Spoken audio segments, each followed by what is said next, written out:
અમે અવારનવાર ઉપર રજૂઆત કરેલી છે, પોલ્યુશન બોર્ડને કરે છે, જીપીસીબીને કરેલ છે, પરંતુ જાડી ચામડીના અધિકારીઓને કોઈ ફરક પડતો નથી.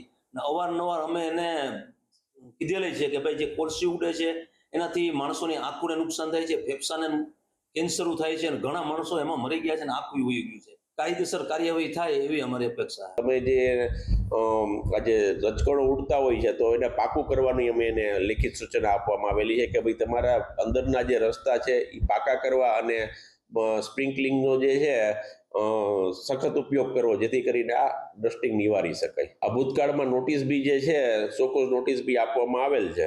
નિરમા કેમિકલ્સ દ્વારા એક ફેક્ટરી છે, એ ફેક્ટરી સોડા બનાવતી ફેક્ટરી છે. આના કોલસાના મોટા મોટા ગંજ અને જે કોલસો વાપરવાના કારણે આની અંદરથી ડસ્ટિંગ થાય છે, જેની અંદર લોકોને છે એ ફેફસાના, કિડનીના ઘણા બધા રોગો થાય છે. અને ખાસ કરી અને છાયા ચોકીથી માંડી અને છેક નવાપરા સુધી માણસોના વાળ પણ ભૂરા થઈ જાય છે.